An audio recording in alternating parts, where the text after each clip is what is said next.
राधे राधे। राधे राधे आप सबको। आज मैं एक दीदी के बारे में कुछ बताना चाहती हूँ। दीदी का नाम कोमल है, उनको शैली जो है उनको राधा बुलाते। और ये दीदी 3 दिन पहले आए वृंदावन में अपना घर छोड़कर। उनको 3 बच्चा है, एक ठाकुर जी एक बच्चा है जो गोपाल को बेटा गोद लिया है, और एक बेटी 7 साल का, एक बेटी 2 साल का है। और आज हम लोग सुनेंगी जे दीदी क्यों घर छोड़ा। तो दीदी राधे राधे। राधे राधे। आप क्यों घर छोड़कर आए हैं? क्योंकि हस्बैंड है ना ऐसे निकल गए जिसे सोचना नहीं चाहिए। अब 3 साल हो गए घर पे बैठे, 3 साल हो गए घर पे बैठे हैं। बोलते हैं घर का राशन भी है ना मांग के लेके आ जा। अब एक औरत कितने दिन मांग के खाएगी? तो अगर मांग के उनको खिलाना है तो अपन स्वयं भी है ना खुद के लिए भी जीना सीखे। तो आप यही सोच रखी मैं। आप वहाँ पे रहकर काम करके अपना दोनों बच्चा को नहीं हो सकती थी, क्योंकि इनकी इच्छा के बिना मैं कुछ भी नहीं कर सकती। वहां से निकलने के एक दिन पहले ही मेरे पति ने कुछ बोल दिया था, तो मैं आरती में ही रोने लगी। मैंने कहा ठाकुर जी अब से नहीं होगा मुझसे, अब आप इस घर से निकलने की आज्ञा दो। उन्होंने आज्ञा दी, उसी टाइम में निकला। शादी से पहले ही भक्ति करते थे? हाँ, मैं बचपन से आप भगवान का भक्ति करते थे? बचपन से। फर्स्ट बार में पहले माता रानी की थी छोटी सी मूर्ति, तो वो गुम हो गया। फिर मैं रोने लग गई, तो मेरी स्कूल के बाहर ठाकुर जी की रो रही थी। मैंने कहा मेरी मूर्ति किसने चुरा ली? तो अचानक से ना मेरे ठाकुर जी की मूर्ति मिली स्कूल के बाहर, जैसे छुट्टी हुई। इसमें मैंने कहा भोरे ठाकुर जी की। तो उसी टाइम में ना मैंने कल्पना कर दी थी। कल्पना यानी कि जैसे कि उनका चेहरा बनाना पहले सीखी, चेहरा बनाना, मतलब राधा कृष्ण की पेंटिंग्स वो स्टार्टिंग हुई सबसे। आज भी मेरी पेंटिंग स्कूल के बाहर लगी ठाकुर जी राधा कृष्ण की। वहाँ से स्टार्टिंग हुई। धीरे धीरे नहीं देते थे मम्मी पापा। पहले हमारे टाइम में ना पॉकेट मनी नहीं मिलती थी, महीने में 1 रुपये देते थे। तो अब कुछ चाहिए होता हमको तो कौन देता है? तो मेरे में एक यही था कि भाई मैं ना कान्हा जी की पेंटिंग बना के लड़कियों को 1 रुपये में 2 रुपये में देती थी। फिर मेरे को समझ में आया अगर मैं इनको भेज दूँ तो फिर मेरे कहाँ रहेंगे। मैं फिर अपने पास बना के अपने पास इकट्ठी करती थी। फिर आज है ना वो पेंटिंग्स मेरे पास पड़ी है। मेरे मतलब है ना 7वीं 8वीं तक पढ़ी। जब भी एग्जाम होते उनका चेहरा बना देती। घर वाले बोलते हैं ये तो अपना बींद का चेहरा बना है, और मन में था कुछ और। बेटा का भाव था और एक भाई का, क्योंकि बचपन से मैं ना इन प्यार की सीखी। आपको मम्मी पापा है? मम्मी पापा, पर पापा थोड़ी गलत नजरिए। बड़ी तपस्या एक गृहस्थ आश्रम होता है, इसमें अपने साथ साथ घर वालों का ध्यान रखना, उसके साथ साथ भक्ति करके दिखाना सबसे बड़ा वो है। तो सब भक्तों को यही बताना चाहती हूँ जो कोई ऐसे घर नहीं छोड़ना चाहते, कोई भी घर नहीं छोड़ना चाहते। वो तो कोई नहीं चाहता, पर है ना हालात ऐसे हो जाए कोई इंसान माने ही नहीं के ना। तो ठाकुर जी बोलते हैं ना हमारे महाभारत में युद्ध हुआ था, महाभारत में युद्ध हुआ तो अर्जुन को क्या बोला? जबकि अपने हैं वो, अर्जुन को क्या उपदेश दिया था? तू अपनों को छोड़, तू अपने कर्म पथ पे चल। अब यही भगवान उपदेश अपन को दे रहे हैं ना, कुछ सिखाने के लिए कुछ करना, स्टिक कदम उठाना वो आवश्यक हो जाता है। जब हमारे भगवान ने सिखाया है तो उसी पे निर्भर चले ना, कर्म सबसे पहले है। हाँ बस देखिए मेरे पास में भी इतना सारा माताएं है, इतना सारा बहुत सारा माता है। आपने देखा है जो कितना माता है हमारे पास, और बीमार भी है, बुजुर्ग भी है, बेड में भी है, किंतु मेरे से भजन नहीं होते क्योंकि मैं माता को सेवा बस यही है मेरे से। मैं खुद भी ना इतना कुछ नहीं जानती। मैं समाज की तो मतलब जाट हूँ, बट सब बोलते हैं तू ब्राह्मण है या बाणिया है, महाजन है, क्या है तू इतनी कैसे भक्ति में डूबी हुई है?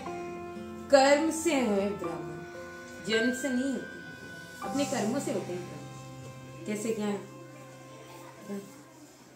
सही बात है, ये तो बात सही है। तो इसीलिए ना आप घर छोड़ना मैंने गलत नहीं किया, सब सही है। क्योंकि हमारे भगवान ने सिखाया है कि कोई अगर कर्म पथ से भटक जाए ना, उसे सही निशाने पे लाओ वापस से, वो इंसान अपने आप शुरुआत से जीना सीख लेगा।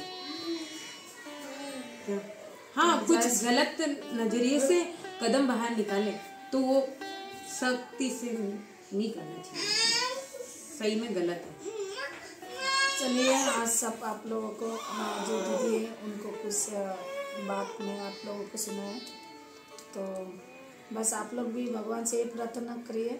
मुझे वृंदावन धाम श्यामा दीदी वृद्धाश्रम में बहुत सारा माताएं भी ऐसे आते हैं, बहुत सारे भक्तों लोग भी ऐसे ही आते हैं श्यामा दीदी के नाम से। तो श्यामा तो राधा रानी का नाम है और सब ठाकुर जी करते हैं। बस ऐसे ही आप लोग कृपा करिए, जो भी हमारा आश्रम आए उनको सेवा और उनको भजन बस आश्रम का तरफ से हो। और मैं सब दाता भक्तों को यही प्रार्थना करता हूँ, हमारा आश्रम में ठाकुर जी को घर पे ठाकुर जी को चरण में जो भी आए बस भक्ति में रहे। जय श्री राम, जय श्री राम। हमारा आश्रम कैसे मिला? मेरे क्या साड़ी नहीं थी, मैंने कहा अब यमुना स्नान करूँगी तो साड़ी नहीं है, तो सोच भी गई थी। मैंने कहा भैया साड़ी तो हाँ दे देंगे, आप कहाँ से आए? मैंने कहा राजस्थान से आई हूँ, अजमेर से। तो इतना देर आप अकेले आए क्या? हाँ, मैंने कहा हाँ मैं अकेले आई हूँ, इसलिए साड़ी ले ली। तो आप रहने का, मैंने कहा कुछ काम हो तो बता देना, कुछ भी। तो वो कल 2-3 दिनों में बताऊँगा। तो मैंने कहा मेरे पास तो फ़ोन नहीं है, आपके नंबर लिख दो या कोई रहने की अच्छी जगह जहाँ पे सेफ्टी हो। तो उन्होंने बताया कि हाँ है श्यामा दासी, तो वहाँ पे चले जाओ, आपको अच्छी सेफ जगह मिलेगी, आश्रम अच्छा है, महिलाओं के लिए ही ज़रूरतमंद। तो यहाँ पानी घाट के बारे में बताया था। वैसे पैदल भी आई थी, फिर नहीं मिला, यहाँ तक तो आई। फिर बोला रिक्शे वाले ने बोला 100 रुपये 200 रुपये लेना। मैंने कहा इतना तो अमाउंट नहीं है मेरे पास, जितना है उतना ही दे दूँ। तब जाके यहाँ पे आई, दीदी ने पूछा कि कैसा क्या हुआ, तो सारी घटना बताई। मिलने की जल्दी है बिहारी जी से, पर है ना भक्त से ज़्यादा भगवान मिलते हैं। ऐसे लगते हैं जैसे कि बिहारी जी है ना, सुबह मेरे को ऐसे ही लग रहे थे बिहारी जी सिर्फ मेरे लिए खड़े हैं, बाकी है ना मैं भूल गई थी इतनी सारी मतलब पब्लिक खड़ी है ओनली फॉर मैं देख रही थी उनकी तरफ और वो मेरी तरफ देख रहे थे। फिर भी इतनी मतलब किसी ना किसी रूप में आके मुझे रास्ता ही दिखाया। देखिए, जिसको एक बार ठाकुर जी को प्यार का भक्ति लग गया ना, वो दुनिया में फिर कुछ भी नहीं दिखाई देते। मुझे है ना अभी सौगंध हमारे साथ में भी एक दो लड़की और भी था, तो वो थोड़ा सा ज़्यादा उम्र का था, 20 साल का था, कोई 18 साल का था, मेरी कम उम्र का था। किंतु जब अपना पिताजी ने उनको शादी करवाया, पहले तो वो निरामिष खाते थे, मतलब कोई मांस मांस कुछ खाते नहीं थे, तो भगवान का भजन करते। जब शादी हुआ तो आपको जैसे आपने बताया ना, मेरा पति ने बोला मैं भगवान का भजन करूँगी, शादी को बात नहीं किया। ऐसे वो दीदी को साथ में भी ऐसे हुआ, पहले भगवान को भजन को बताया हम भजन करेंगे, हम आपको ठाकुर जी को दर्शन कराएंगे, ऐसे बोलकर शादी किया। शादी के बाद सब कुछ उसको मतलब ना भगवान का भजन करने देते थे, ना भगवान का नाम लेने देते थे, ना भगवान को नाम सुनने से उसको गुस्साते थे। तो जो भी लड़की लोग हमारे पास अभी भी 5 से 7 लड़कियाँ हैं, 18 साल का है, 25 साल का है, 30 साल का है और 19 साल का है, ऐसे ऐसे कुछ लड़की है। बच्चा भी है हमारे पास जिसको माँ बाप नहीं है।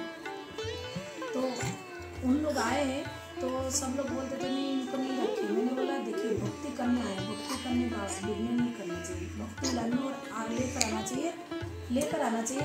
भक्ति में हम रस होता है, हाँ, रस वो जितना भी भजन कर सकते हैं हम उसको साथ देना चाहिए। आइए भक्ति करिए, भगवान को नाम जानिए, भगवान को भक्ति करिए। भगवान बहुत सारे लोग भगवान ही नहीं जानते कौन है। हमारी साइड नहीं जानते हैं कि सांवरे सेठ एंड कृष्णा कौन है, नहीं जानते कम। अब मेरे आने के बाद मैं हर महीने तो चित्तौड़ मंडप के सांवरे सेठ हमारे राजस्थान में हर महीने वहाँ पे जाती हूँ। कुछ भी काम अगर यहाँ नहीं आना होता है तो हर महीने वहाँ पे जाना है।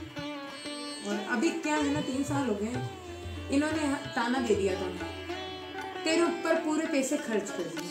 जब मेरी शादी हुई थी मैंने यही बोला, मुझे पहनने को कुछ नहीं चाहिए, नहीं गहना चाहिए, ओनली फॉर मुझे है ना कृष्ण चाहिए।